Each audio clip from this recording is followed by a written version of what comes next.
suis biologiste de formation. Depuis les années 2000, je travaille dans le développement de nouvelles molécules contre le cancer. Et depuis 2017, j'exerce un deuxième métier qui est tatoueuse artistique spécialisée dans le tatouage post-mastectomie. Alors ce nouveau métier, c'est une reconversion suite à un événement personnel dans ma vie. Après avoir travaillé sur le développement de nouveaux médicaments contre le cancer, j'ai ma plus jeune fille qui a été elle-même touchée par la maladie.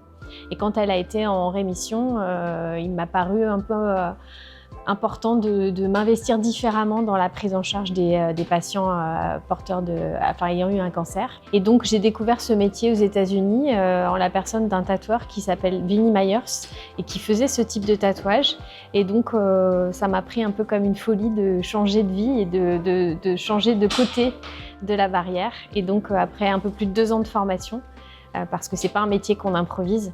Il a fallu apprendre le métier de tatoueur, il a fallu apprendre toutes les manières de reconstruire un sein et puis travailler aussi sur la sécurité de ce geste auprès des personnes touchées par la maladie. Donc au bout de 2 ans de formation, j'ai pu embrasser cette nouvelle carrière. Alors tout le monde ne peut pas se faire tatouer, il y a des contre-indications médicales et spécifiquement pour ce type de tatouage qui s'adresse à des gens qui ont été malades et qui ont pu avoir des traitements avec des contre-indications qui sont liées à ces traitements. Donc il faut faire un point en premier lieu avec son médecin, son chirurgien ou son oncologue et puis il faut attendre au moins 1 année après la fin des traitements chirurgicaux, après aussi la fin de la radiothérapie, parce qu'on fait, on a des rayons pour traiter la maladie. Il faut que ces rayons soient terminés depuis au moins 1 an. Et puis il faut aussi un temps de 6 mois à 1 an après la fin des traitements qu'on appelle des traitements systémiques, soit de la chimiothérapie, des traitements de thérapie ciblée également. Par contre, on peut le faire pendant l'hormonothérapie. Il n'y a pas de contre-indication de ce côté-là. Alors comment on trouve? Ça fait déjà aujourd'hui maintenant près de 8 ans que je fais ce métier, donc j'ai eu énormément de médiatisation autour de ça. Donc quand on démarre quelque chose, on est un peu pionnier, donc on me trouve sur les réseaux, sur internet en tapant mon nom.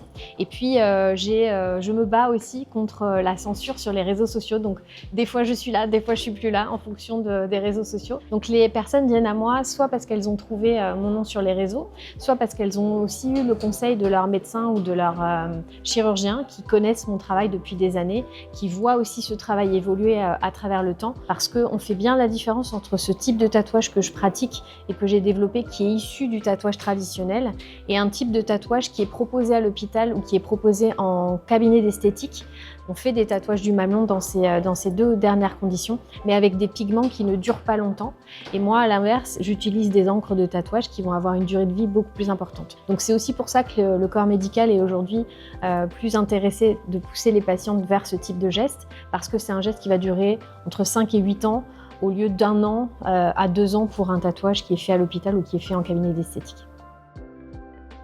Alors la première rencontre, elle se fait d'abord derrière un écran. C'est un peu bizarre, mais j'ai un site internet qui est fait pour justement accueillir les gens et les guider à travers des étapes nécessaires avant qu'on se rencontre. J'ai besoin que les personnes aient eu le temps de voir leur médecin et de leur demander s'il n'y avait aucune contre-indication à ce geste. Et il y a un petit document à télécharger sur mon site qui leur permet de venir à la consultation et de discuter avec le médecin et d'être sûr avec le chirurgien ou avec l'oncologue qu'il n'y a pas de gêne à réaliser ce geste. Moi, je ne suis pas médecin et je ne peux pas faire prendre des risques à cette clientèle particulière. Ensuite, elles vont m'envoyer des photos de leur reconstruction et donc c'est avec ces photos-là que je vais me rendre compte si je peux ou pas faire le geste. Et puis, on va convenir d'un rendez-vous et c'est le jour du rendez-vous qu'on va se rencontrer physiquement. Et donc, c'est une séance qui dure à peu près 2 heures. La première heure, les premiers 3/4 d'heure, on fait connaissance. On voit ensemble toute l'histoire qu'elles ont vécue. Et puis, ensuite, on passe à la réalisation du tatouage qui, lui, va prendre 30 minutes. Au-delà de 30 minutes, on a un geste qui risque d'endommager la peau. Donc c'est un geste qui doit être super précis, super adapté, parce qu'on va tatouer des tissus opérés avec des cicatrices qui sont encore présentes, des tissus qui ont été irradiés, et puis des tissus fragilisés par la reconstruction en elle-même, quand il y a des implants, des prothèses ou quand il y a eu des greffes. Donc on doit être très prudent et c'est une technique qui n'est vraiment pas à mettre entre toutes les mains.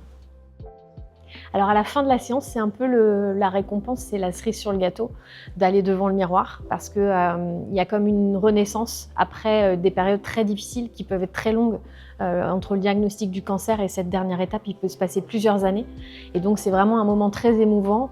Et la réappropriation de l'image corporelle, elle est quasiment immédiate. Même si le tatouage qui vient d'être fait, il est un peu différent de ce qui sera dans les semaines qui vont suivre. Il est plus rouge, il est plus vif, il est plus gonflé. En tout cas, il y a déjà quelque chose là où il n'y avait plus rien. Et donc, c'est un moment très émouvant de renaissance à soi-même et de pouvoir se trouver complet ou complète quand on a une dame qui vient devant le miroir. Pour ce geste, on va parler d'un geste artistique parce qu'on dérive du tatouage traditionnel. On utilise les mêmes techniques que les tatoueurs traditionnels artistiques. Je fais toujours attention à ne pas évoquer le côté thérapeutique dans ce geste. J'aime pas parler de tatouage thérapeutique parce que le domaine du thérapeutique, il appartient aux médecins. Par contre, on a une portée évidente sur l'estime de soi et de la reconstruction de l'estime de soi. Donc on va avoir un accompagnement plutôt sur le versant psychologique, de pouvoir redonner à une personne son intégrité et lui permettre de tourner la page après la maladie, tout en n'allant pas chercher un terrain qui n'est pas celui du tatoueur.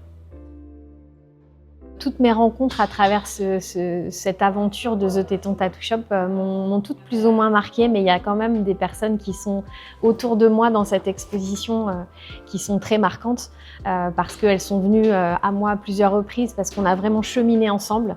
Et puis il y a une personne en particulier à qui je dédie cette conférence qui est derrière moi et qui est une photo qui représente une personne qui fait partie de ces 12 000 personnes par an qui vont malheureusement décéder du cancer du sein.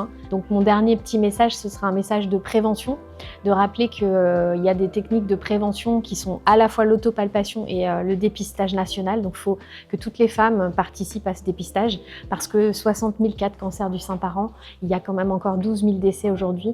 Et donc c'est pas un petit cancer tout rose, c'est pas quelque chose de léger, ça reste quelque chose de sérieux. Et le dépistage est là pour éviter qu'on arrive à des situations dramatiques.